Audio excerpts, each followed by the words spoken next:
Sir last class में significant figures किया था। सर ठीक है, सिग्निफिकेंट फिगर्स में मैंने जो एक एक मोटी मोटी बातें बोली थी फिर से सुन लो एक बार। एक तो सिग्निफिकेंट फिगर्स का जो सिग्निफिकेंस है वो सिर्फ और सिर्फ एक्सपेरिमेंटल रिजल्ट से है। जैसे अगर किसी स्क्रू गॉज का लीस्ट काउंट 0.01 mm है तो इसका मतलब यही होगा कि जब भी हम उस स्क्रू गॉज से रीडिंग लेंगे तो उसकी रीडिंग mm में 2 डेसिमल प्लेस तक आएंगी। तो यानी कि mm के 2 डेसिमल प्लेस तक की जो वैल्यूज होंगी वो सिग्निफिकेंट है, और उसके बाद क्या है वो अनसर्टेन है। तो जहां से अनसर्टेनिटी स्टार्ट होगी वहां से इनसिग्निफिकेंट डिजिट्स हो गए, यानी सिग्निफिकेंट वहीं तक है जहां तक हम लोग मेजर कर रहे हैं। ठीक है ना। तो अब मेजरमेंट ही सबसे ज्यादा इंपॉर्टेंट है। कोई भी रिजल्ट मेजर होके आ रहा है उसी में हम सिग्निफिकेंट फिगर्स बता सकते हैं। ऐसे ही राह चलते नहीं बोल सकते हैं कि इस नंबर में सिग्निफिकेंट फिगर बताओ, जब तक हमें ये ना पता हो कि वो नंबर कैसे आया है।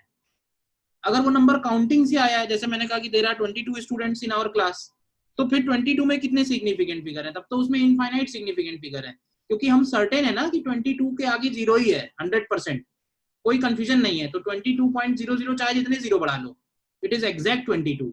तो अगर कोई वैल्यू एग्जैक्ट है, कांस्टेंट है, मैथमेटिकल नंबर है, तो उसमें infinite numbers of significant figures होंगे। तो सिग्निफिकेंट फिगर्स एक्सपेरिमेंट से रिलेटेड है। मान लो कोई लेंथ की 1.0024 आई, तो इसमें डेसिमल के 4 प्लेस इधर हो गए और एक ये नंबर हो गया, तो टोटल 5 हो गए। ठीक है ना। हाँ सर। हाँ बोलिए सर जैसे इसका सेकंड एग्जांपल है 0.0023। हाँ सर ये भी किसी एक्सपेरिमेंट से आया होगा। हाँ तो सर इसमें हम लोग 4 डेसिमल के बाद 4 डिजिट तक मेजर कर पा रहे हैं, सर्टेन है। इसलिए देखो ऐसा है कि जैसे हमको मालूम है कि जैसे हम लोग, जैसे तुम्हारी हाइट है और हमारी हाइट मान लो 5 फीट 6 फीट के आसपास है सपोज। अब हम कोई एक्सपेरिमेंट करें जिसमें हमें हमारी हाइट मेजर करनी है। ठीक है। अब हमने मान लो कोई ऐसा इंस्ट्रूमेंट लिया जो बहुत बड़ी लेंथ मेजर करने में यूज होता है, किलोमीटर मेजर करने के लिए यूज होता है, और हमने अपनी 6 फीट की हाइट मेजर उससे की हुई है। तो क्या होगा कि वो शुरू में तो जीरो ही बताएगा ना, शुरू के डिजिट्स। जब आंसर हम किलोमीटर में लाएंगे अपनी हाइट को, तो शुरू में तो जीरो ही होंगे ना। तो यस सर। तो अंडरस्टूड था कि शुरू में जीरो आएंगे क्योंकि हम इतनी छोटी हाइट मेजर कर रहे हैं उससे, इसलिए शुरुआत वाले जीरो इनसिग्निफिकेंट हो गए। काम की वैल्यू तो यहीं से स्टार्ट हुई ना। लॉजिकली सोचो इस बात को कि जब हम बड़े मेजरमेंट से कोई छोटी वैल्यू मेजर कर रहे हैं तो स्टार्टिंग वाली वैल्यू जीरो बनेंगे, तो इसलिए वो जीरो जो है वो इनसिग्निफिकेंट हो गए। ठीक है ना। थर्ड पॉइंट मैंने ये बोला था कि trailing zeros for decimal number are significant. मतलब जैसे लिखा हुआ है 1.010, तो ये जो लास्ट वाला जीरो है ये ऐसे ही थोड़ा ना लिखा है। अगर हमने जानबूझ के लिखा है तो इसका मतलब है कि उस एक्सपेरिमेंट से जीरो निकल के आया होगा, और एक्सपेरिमेंट से जीरो निकल के आया है तो इसका मतलब ये सिग्निफिकेंट जीरो बनेगा, तो इसलिए इसको हम काउंट करेंगे। तो ट्रेलिंग जीरो डेसिमल में अगर लिखे हुए हैं तो वो सिग्निफिकेंट बनेंगे। क्लियर है थर्ड पॉइंट इसने पूछा था। Yes sir. इसके बाद कांस्टेंट हो गए, ये हो गया। फिर मैंने बताया कि while converting units number of significant figure should not change. ऐसा ना हो कि हमने लेंथ मेजर की 1.2 मीटर और जब हमने उसको सेंटीमीटर में लिखा तो 120 लिख दिया, मिलीमीटर में लिखा तो 1200 लिख दिया। तो अब कोई पूछे कि भाई 120 और 1200 में कितनी सिग्निफिकेंट फिगर है, तो इन दोनों में 2 ही सिग्निफिकेंट फिगर होंगे। क्यों 2 होंगे? क्योंकि ओरिजिनल जो मेजरमेंट हुआ है वो 2 ही सिग्निफिकेंट फिगर्स तक हुआ है, तो ओरिजिनल मेजरमेंट इंपॉर्टेंट है। इसी तरह मान लो हमने मास को मेजर किया, कितना मेजर किया 1.90 किलोग्राम में, तो अगर 1.90 लिखा हुआ है तो ये जीरो सिग्निफिकेंट है, लेकिन इसको हम ग्राम में ले जाएंगे तो एक जीरो एक्स्ट्रा बढ़ाएंगे तो ये जीरो जो है वो इनसिग्निफिकेंट हो जाएगा, क्योंकि 3 ही डिजिट होने चाहिए, इसमें 3 थे तो इसमें भी 3 होंगे। तो बेसिक बात ये है कि कन्वर्ट कर रहे हैं अगर तो सिग्निफिकेंट फिगर्स चेंज नहीं होने चाहिए। तो इस तरह की कंफ्यूजन को हटाने के लिए क्या किया जाए, इस तरह की कंफ्यूजन को हटाने के लिए क्या कर सकते हैं हम लोग, उनको साइंटिफिक नोटेशन में एक्सप्रेस करते हैं। फिर चाहे 1.90 केजी हो या 1.90 इंटू 10 पावर 3 ग्राम हो, किलोग्राम हो, किसी में भी एक्सप्रेस कर लो, ये पहला वाला नंबर हमेशा फिक्स रहेगा। इससे क्या होगा कि हमारे सिग्निफिकेंट फिगर्स उस रिजल्ट में हमको फिक्स नजर आएंगे, कोई कंफ्यूजन नहीं होगा यूनिट चेंज करने में। बोलो क्लियर यहां तक? ठीक है, तो ये तो हो गए सिग्निफिकेंट फिगर्स के नॉर्मल रूल्स हो गए। फिर इसमें आएगा next, rules of significant figures during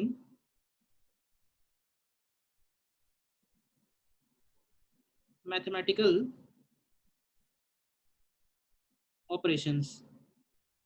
mathematical operations मतलब अगर हम ऐड कर रहे हैं, सब्ट्रैक्ट कर रहे हैं, मल्टीप्लाई कर रहे हैं, डिवाइड कर रहे हैं, तो हम सिग्निफिकेंट फिगर्स को किस तरह से काउंट करते हुए चलेंगे। तो उसमें पहला पॉइंट बनेगा, लिख लेना इसमें कि while एडिशन और subtraction of numbers having different decimal places,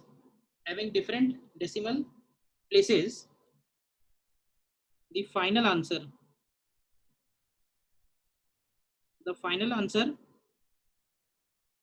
should have least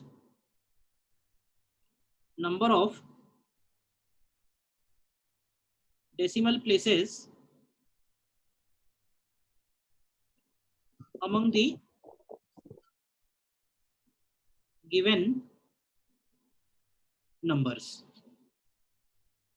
ठीक है ना, मतलब हम जो भी ऐड कर रहे हैं, जिन भी क्वांटिटीज को ऐड कर रहे हैं या सब्ट्रैक्ट कर रहे हैं, तो एडिशन सब्ट्रैक्शन में जब हम फाइनल आंसर लिखेंगे तो फाइनल आंसर में डेसिमल प्लेसेस उतनी ही होनी चाहिए, कम से कम होनी चाहिए जितने की नंबर्स ऐड हुए हैं।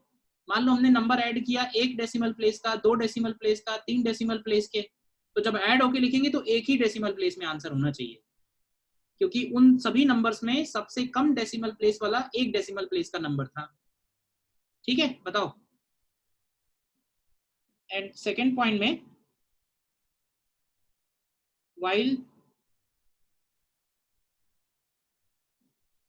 multiplication or division of numbers having different number of significant figures, the final answer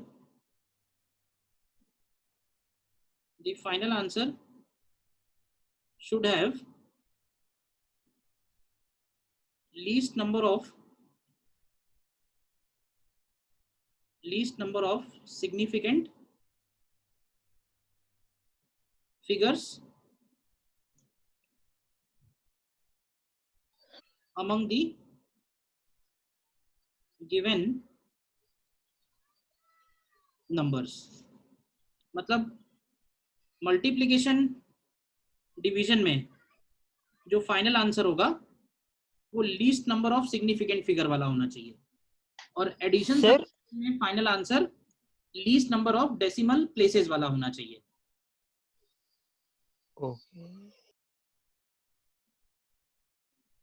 ठीक है। अब कई बार क्या होगा कि जब हम फाइनल आंसर निकालेंगे ऐड करके, सब्ट्रैक्ट करके, मल्टीप्लाई करके, डिवाइड करके, तो वो आंसर जिस फॉर्मेट में होना चाहिए ऐड होके तो टोटल आ जाएगा वो। मान लो हमने 1 डिजिट, 2 डिजिट, 3 डिजिट इनको ऐड किया तो आंसर मान लो आ गया 3 डिजिट में, लेकिन हमको आंसर देना है 1 डिजिट में, तो उसके लिए हमें करना पड़ता है राउंडिंग ऑफ। ठीक है, तो राउंडिंग ऑफ के क्या रूल है वो भी देख लो, फिर आते हैं इस पे एग्जांपल में। तो राउंडिंग ऑफ के रूल मालूम होंगे?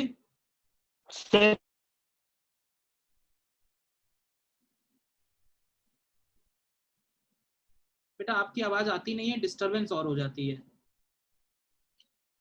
रूल्स ऑफ राउंडिंग ऑफ में सपोज अगर दिया हुआ है 4.573 और इसको हमें राउंड ऑफ करना है डेसिमल के 2 प्लेसेस तक, डेसिमल के 2 प्लेसेस तक, और ये डेसिमल के 3 प्लेसेस में है, तो क्या लिखेंगे राउंड ऑफ करके इसको?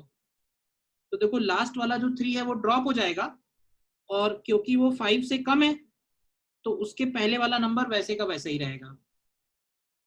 सिमिलरली अगर 4.578 होता, इसको राउंड ऑफ करते तो क्या लिखते हैं, तो इसको राउंड ऑफ करते तो लिखते 4.58, क्योंकि वो नंबर 5 से बड़ा है, जिसकी वजह से हम उसके एक पहले वाला नंबर को हम बढ़ा देंगे। फिर आता है अगर मान लो 4.575 हो या फिर 4.585 हो, तो इन दोनों में क्या करेंगे? 4.58 हो जाएगा, एक बढ़ा देंगे इवन। अगर वो ऑड है तो उसको एक बढ़ा देंगे, और अगर वो इवन है तो उसको वैसे ही छोड़ देंगे। ये दोनों लास्ट की देख लो, ये दोनों क्लियर है राउंडिंग ऑफ में। सर ये क्यों? अब वो रूल्स हैं कि अगर मान लो ये वाला नंबर जो है इवन होता है तो इसको वैसे ही छोड़ देते हैं, और अगर ये वाला नंबर ऑड होता है तो उसको हम एक बढ़ा देते हैं। अब वो रूल्स हैं, सर्टेन रूल्स बना दिए गए हैं तो फॉलो करने हैं। ठीक सर। ठीक है ना, 5 के केस में स्पेशली। लेकिन अगर 5 से बड़ा है तो डेफिनेटली बढ़ा देंगे, 5 से छोटा है तो वैसे का वैसा छोड़ देंगे।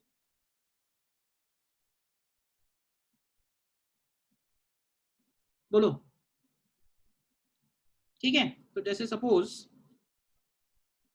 एक एग्जांपल है कि हमें ऐड करना है 1.1 में 4 ऐड करना है प्लस 2.09 ऐड करना है, तो ये ऐड होके क्या आएगा बताओ? 1.1 प्लस 4 प्लस 2.09।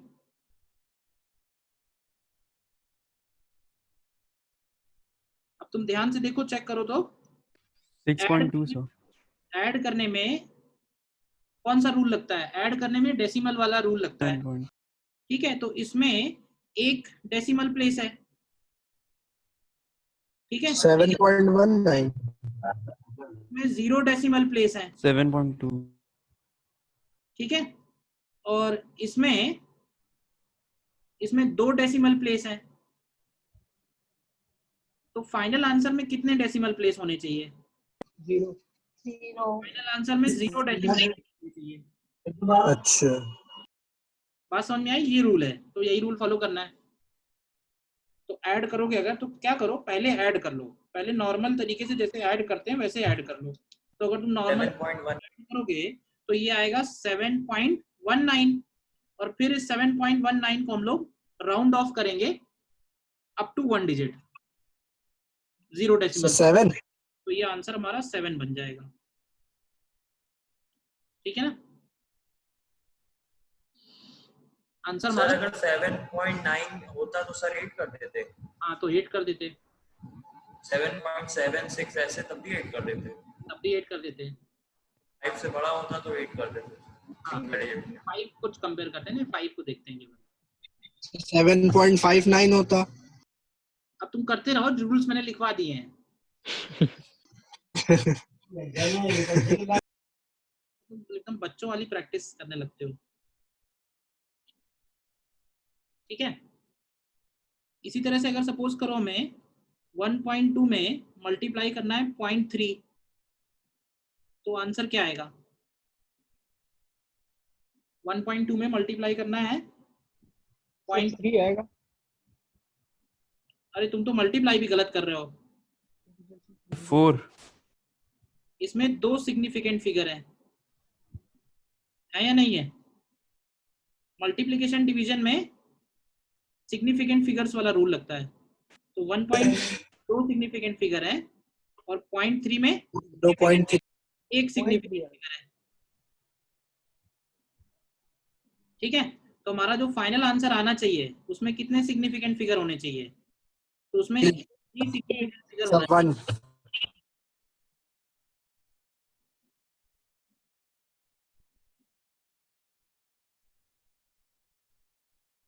तो फिर से मैं कहूंगा प्रोसेस वही है, पहले मल्टीप्लाई कर लो। तो 1.2 में 0.3 मल्टीप्लाई करोगे तो क्या मिलेगा आंसर? तो तुमको आंसर मिलेगा 0.36। लेकिन 0.36 में 2 सिग्निफिकेंट फिगर हो गए, आंसर में हमें एक लेना है, तो उसका लास्ट वाला 6 ड्रॉप करेंगे तो आंसर क्या आ जाएगा?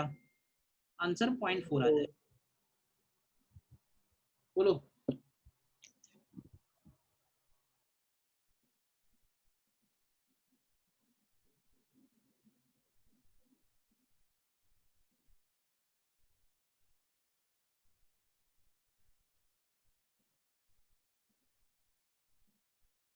ठीक है,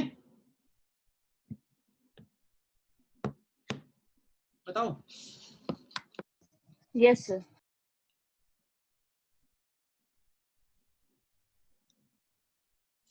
देखो इसमें फिर कुछ क्वेश्चन दे रहा हूँ, करते रहो।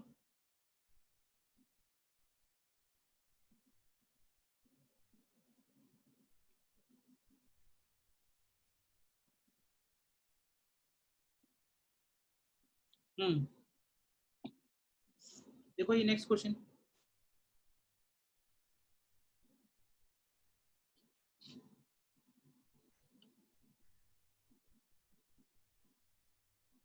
वॉल्यूम हमें निकालना है। तो क्यूब है, तो वॉल्यूम तो हम सीधे सीधे बोल सकते हैं, वॉल्यूम इज एल क्यूब। तो ये हो जाएगा 1.2 होल क्यूब। तो सपोज अगर हम लोग करते हैं, वैसे तो तीनों ऑप्शन में सेम ही दिया हुआ है, तो करने की कोई ज़रूरत नहीं है, बट फिर भी अगर इसको निकालें तो ये 1.728 आएगा। लेकिन हमारा जो आंसर होना चाहिए, क्यूब का मतलब होता है मल्टीप्लीकेशन, तो अगर हम मल्टीप्लाई कर रहे हैं 1.2 1.2 1.2, यानी कि फाइनल आंसर दो सिग्निफिकेंट फिगर्स में होना चाहिए। तो फाइनल आंसर 1.7 सेंटीमीटर क्यूब बनेगा। ठीक है, इसके बाद अगर हमें एरर निकालना है, तो देखो वॉल्यूम को लिखते हैं एल क्यूब, तो इसको हम ऐसे लिख लेते हैं, delta V is equal to 3L² into delta L. तो यहाँ से आएगा 3L², एल स्क्वायर मतलब 1.2 का होल क्यूब, नहीं सॉरी होल स्क्वायर, और इंटू डेल्टा एल। तो डेल्टा एल है 0.1 सेंटीमीटर में निकाल रहे हैं, तो ये देखो कितना आएगा, 1.2 स्क्वायर इंटू 3 इंटू 0.1,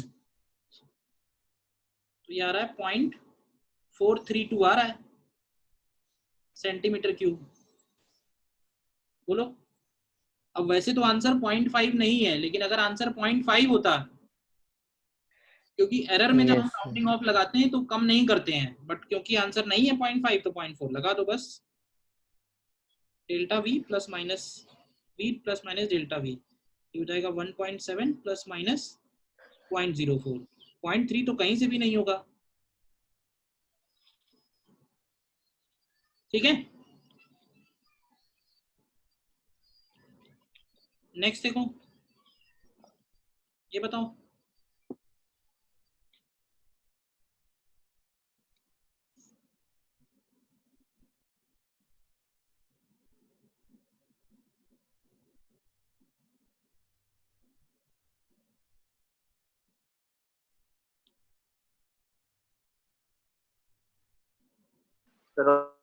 तो ऐसे ही हो जाएगा, बताओ।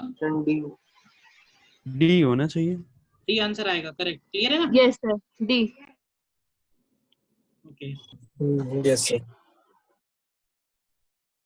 नेक्स्ट देखो, नेक्स्ट निकालो।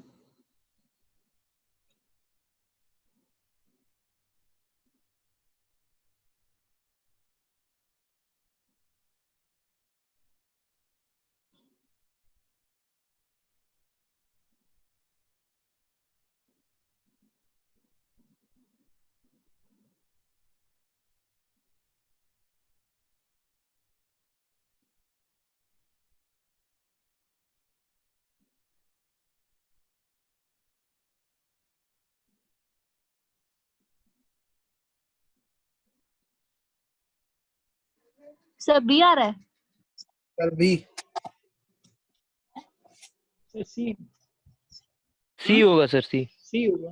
आंसर सी आएगा, यस सर, क्योंकि भाई देख के ही पता चल रहा है। मोमेंटम में हम m इंटू वी करेंगे ना, तो 5.00 में मल्टीप्लाई करेंगे, नहीं आंसर सी भी नहीं होगा, आंसर ए होगा। आंसर सर ए होगा, क्योंकि सिंगल वो डिजिट होगी ना सर, 5.00 में मल्टीप्लाई कर रहे हैं 3.513 का, सर डी होना चाहिए। तो ये हो गए 3 सिग्निफिकेंट फिगर, और ये हो गए 4 सिग्निफिकेंट फिगर। तो फाइनल आंसर में 3 ही सिग्निफिकेंट फिगर, हाँ ए होगा, ए होगा। तो 3 वाला तो आंसर एक ही है, उसको मल्टीप्लाई भी नहीं करके देखना है। ठीक है, बोलिए। Yes sir. और देखो नेक्स्ट, निकालो सही से, body travels uniformly a distance of given है इन अ टाइम वेलोसिटी, तो वेलोसिटी निकालेंगे तो डिस्टेंस अपॉन टाइम करना है, मतलब तो 13.8 में डिवाइड करेंगे हम 4 से, ठीक है।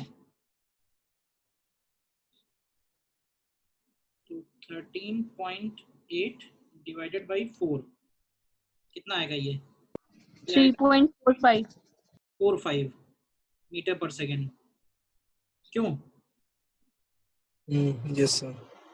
अब लेकिन आंसर तुम देखो तो एक डिजिट में तो कोई आंसर ही नहीं है। वही यस सर, वही सर तो 3.4 तक है। 3.4 लिख देते हैं, चलो इसको। तो समझ लो आए हुए क्वेश्चन है, फिर भी गड़बड़ गड़बड़ आ जाते हैं, क्या करोगे। तो डेल्टा वी की वैल्यू अगर हम लोग निकालें तो डेल्टा वी अपॉन वी को लिख सकते हैं delta S upon S plus delta T upon T. तो यहाँ से निकालो delta V upon V, V की जगह 3.4 इक्वल टू डेल्टा एस का मतलब होगा 0.2 अपॉन 13.8 प्लस 0.3 अपॉन 4। तो यहाँ से जरा डेल्टा वी का कैलकुलेशन करो क्या आता है। 0.308 समथिंग आ रहा है, तो 0.3 ले लेंगे। एक सेकंड मैं भी कर लूँ। 0.2 divided by 13.8 plus 0.3 divided by 4 into करते हैं इसमें 3.4, तो ये 0.304 आ रहा है। बोलो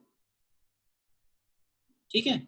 लेकिन अब ध्यान से ये देखो कि जो एरर है वो एरर डेसिमल के एक प्लेस तक ही है। तो अगर हम इसको डेसिमल के एक प्लेस तक ही लिखना चाहें तो इसको क्या लिखेंगे? 0.3 तो 0.3, ठीक है ना। तो आंसर क्या बन जाएगा हमारा? आंसर बी बन डी जाएगा। हो डी। जाएगा। कर लिया था। Yes sir. Yes sir.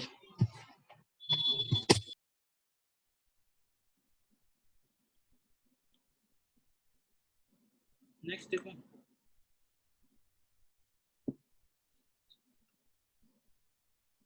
Next देखो। Sir option A. देखो पहले तो कह रहा है कि टोटल मास जो है वो 2.300 है एंड 2 गोल्ड पीसेस। अब ये दिया हुआ है केजी में और इसमें ऐड कर रहे हैं हम लोग 20.15 ग्राम प्लस 20.17 ग्राम, ठीक है। तो ये फाइनल एडिशन क्या आना चाहिए? और एक हमसे पूछा हुआ है the total mass of box and the difference in masses of the gold pieces. तो डिफरेंस तो निकाल सकते हैं आसानी से कि 20.7 में से 20.15 अगर हम माइनस करेंगे तो ये आंसर हो जाएगा 0.02। क्यों भाई? 0.02 ग्राम। तो ये तो खैर कई सारे ऑप्शन में यही है, तो ऐड ही करना है इसको। देखो क्या करेंगे इसमें। अब कुछ केजी में है कुछ ग्राम में है, तो भाई तो कैसे एडजस्ट करेंगे इसको?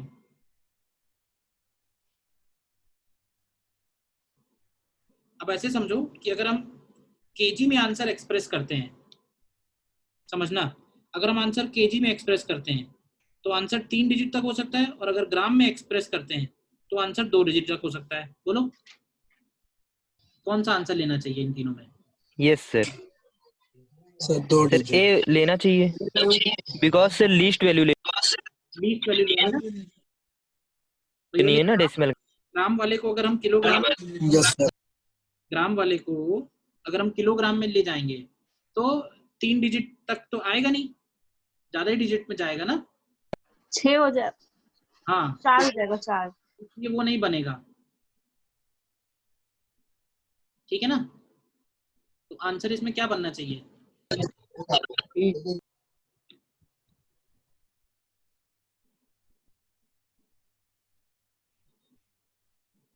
के बाद यस सर।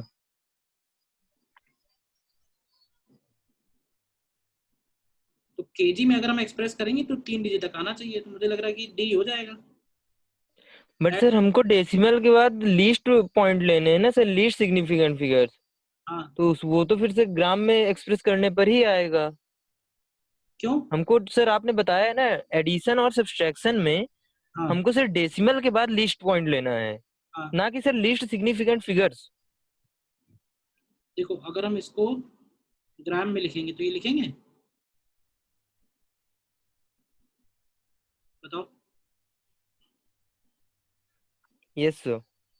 इसको ऐड कर लो, कितना आएगा? 2340.32 ग्राम आएगा। ठीक है, अब इसमें क्या है कि मिनिमम नंबर ऑफ डिजिट लेनी है हमको डेसिमल प्लेस के बाद। बोलो, यस सर। मिनिमम वैल्यू लेनी है हमको डेसिमल के बाद। तो अब अगर ऐसे देखो, अगर तुम ग्राम में दो यस सर। एक्सप्रेस करते हो तो वो किलोग्राम में कितना हो जाएंगी? बोलो, किलोग्राम में कितने डिजिट्स बनेंगे वो? तो किलोग्राम में तो वो 2.34032 किलोग्राम बनेगा। तो ग्राम की 2 डिजिट्स का मतलब है किलोग्राम की 5 डिजिट। तो क्या किलोग्राम की 5 डिजिट ले सकते हो? ये बताओ बस। No sir. तो क्या लेना चाहिए? तो ग्राम लेना। ग्राम की 2 डिजिट ले ले। ग्राम की 2 डिजिट ले सकते हैं या नहीं ले सकते हैं, क्वेश्चन ये है। सर नहीं ले सकते। नहीं ले सकते हैं, क्योंकि ग्राम की सर का मतलब हुआ किलोग्राम की 5 डिजिट, जबकि किलोग्राम में सिर्फ हमारे पास आंसर 3 अच्छा। डिजिट। बात समझ में आई? Yes sir. तो देखा जाए तो ऑप्शन ए और ऑप्शन बी तो सेम ही हो गए, नहीं हो गए?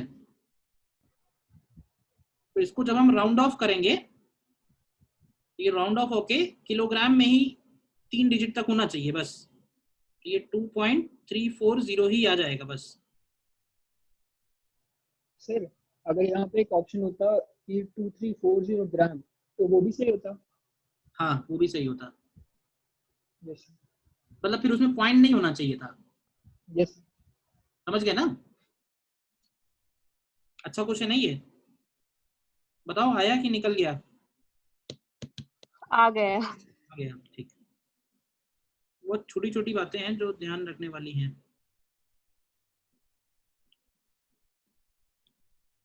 देखो, और नेक्स्ट देखो।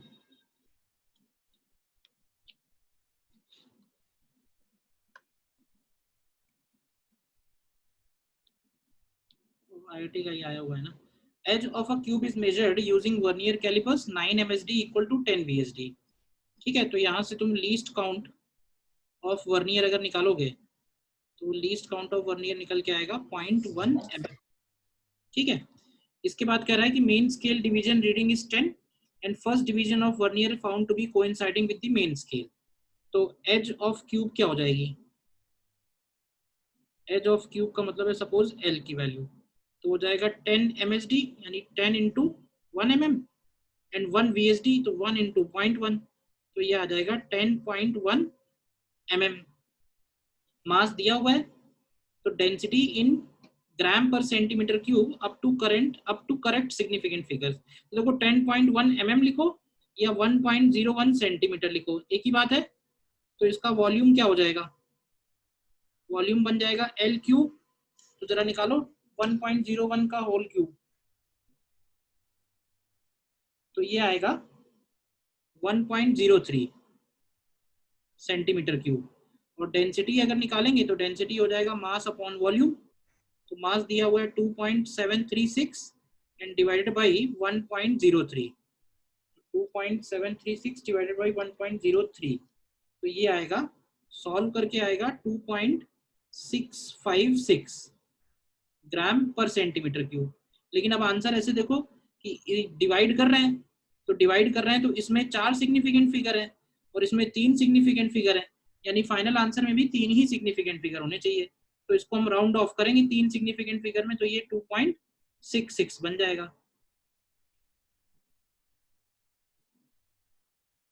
क्लियर है मनीष? Yes sir, clear. एक और है इसी टाइप का, देखो ये भी किया हुआ है क्या?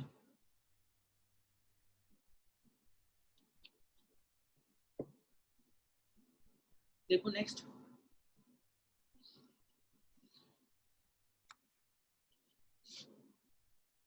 इसमें देखो क्या क्या कह रहा है, पिच ऑफ स्क्रू गॉज दिए 100 डिविजन दिए हैं, तो least count of screw gauge निकालो, तो हो जाएगा 1 डिवाइडेड बाई 100 यानी कि 0.01 mm. While measuring diameter, linear scale is 1 and 47 division.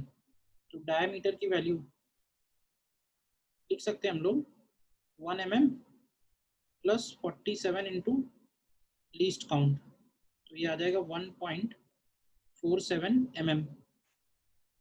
ठीक है, लेंथ ऑफ वायर दिया हुआ है, सरफेस एरिया बताना है, तो सरफेस एरिया सिलेंडर का फॉर्मूला लगेगा, वायर है तो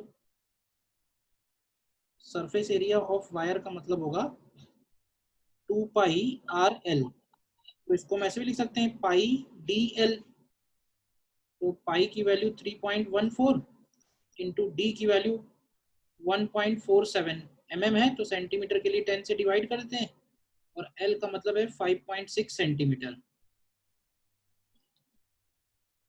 ठीक है ना, तो वैसे देखो इसके अंदर इनफाइनाइट सिग्निफिकेंट फिगर्स, इसके अंदर 3 सिग्निफिकेंट फिगर और इसके अंदर 2 सिग्निफिकेंट फिगर, और मल्टीप्लाई कर रहे हैं, तो फाइनल आंसर में 2 ही सिग्निफिकेंट फिगर होने चाहिए, तो 3.14 इंटू 0.147 इंटू 5.6 करते हैं तो ये 2.58 आता है सेंटीमीटर स्क्वायर, तो 2.58 को हम लोग 2.6 लिख देंगे। ठीक है,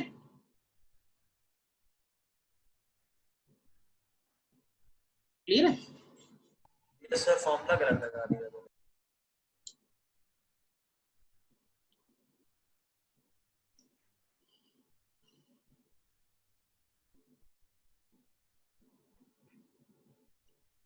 एक क्वेश्चन और मैं दे रहा हूं,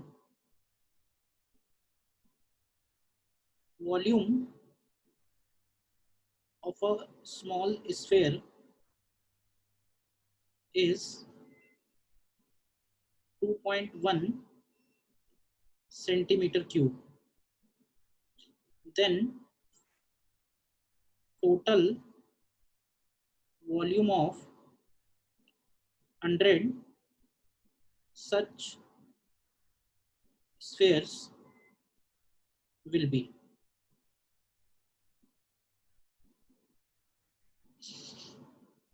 Hundred such spheres will be 210 centimeter cube, 210.0 centimeter cube, 210.00 centimeter cube,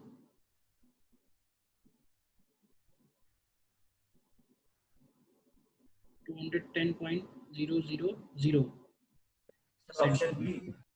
sir A. B.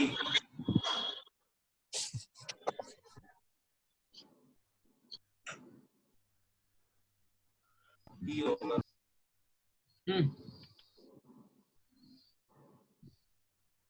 Sir A होगा। Sir B. यस सर, ये ए होगा सर। ए होगा सर।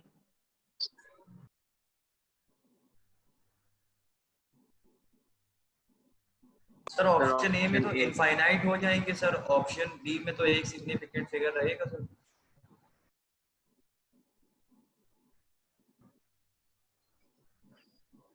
बी में तो 4 हो जाएंगे ना।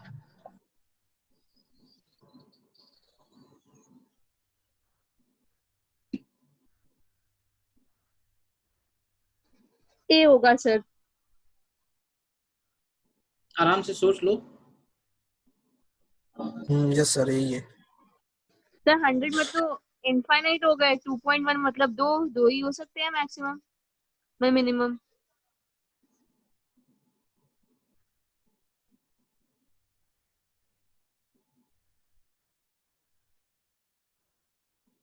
आंसर इसका बी आएगा।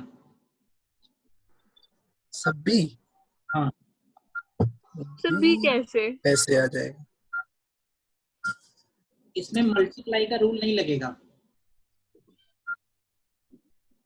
सर ये बताइए ना आप। 100 टाइम्स एडिशन का रूल लगेगा। सर मल्टीप्लाई सर करना ये है क्या वॉल्यूम में, लेकिन लगेगा रूल एडिशन का। हाँ, क्योंकि हम लोग कर सर तो ये क्यों? ये थोड़ा ध्यान से सर हम सोचोगे लोग ही तो जवाब करते हैं, मिलेगा। थोड़ा ध्यान से सोचो करते तो ऐड ही हैं। तो तुम्हें जवाब समझ मिलेगा। गए सर। एक स्फीयर का वॉल्यूम दिया हुआ है, 2 स्फीयर का वॉल्यूम पूछा हुआ है मान लो, तो इसका मतलब है कि वॉल्यूम को हम 2 बार ऐड करेंगे ना, वॉल्यूम प्लस वॉल्यूम। मल्टीप्लाई भी तो कर सकते हैं। यस सर, मल्टीप्लाई भी कर सकते हैं। कर तो अरे मल्टीप्लाई सर करने को थोड़ी ना कोई मना कर रहा है, बट बेसिकली सोचो अगर फंडामेंटली तो प्रोसेस एडिशन का है। यस सर, एडिशन का तो है सर। यस सुविधा के लिए मल्टीप्लाई कर रहे हो। सर हिस्ट्री में जाना पड़ेगा, मल्टीप्लाई से पहले एडिशन बना था। हाँ नहीं नहीं, ऐसे नहीं, मल्टीप्लाई से पहले एडिशन बना था। जैसे वॉल्यूम निकालोगे, एच दिया हुआ है तो उसको तो मल्टीप्लाई ही करना है, उसमें एडिशन नहीं कर सकते हो। लेकिन जैसे एक स्फीयर का वॉल्यूम दिया है, 100 का पूछा है, मतलब कि वो 100 टाइम्स एडिशन है। फंडामेंटली वो 100 टाइम्स एडिशन है, तो एडिशन का रूल लगेगा। जैसे स्क्वायर रूट निकाल रहे हो तो फिर वो मल्टीप्लिकेशन डिवीजन वाले रूल में आएगा।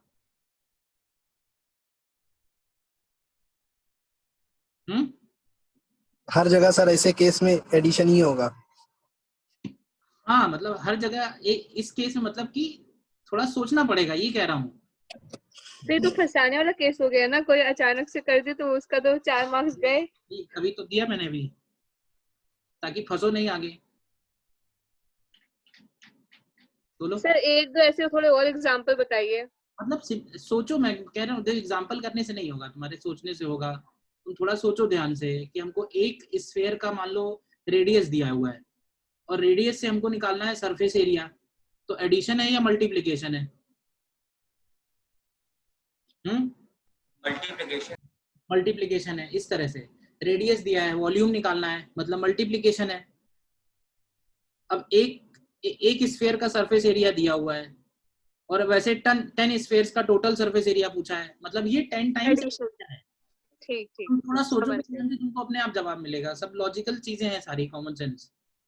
सर इसका आंसर ऐसे भी तो दे सकते हैं, जैसे 2.1 इंटू 10⁻² सेंटीमीटर क्यूब। हाँ लिख सकते हैं, वैसे आंसर इसका वैसे लिख सकते हैं 2.1 इंटू 10⁻² सेंटीमीटर क्यूब। तो ये आंसर भी सही होता अगर हमारे सामने होता तो।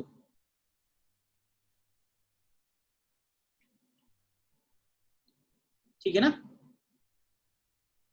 यस सर, ठीक। ठीक है, तो ये एरर वाला चैप्टर यहीं खत्म होता है।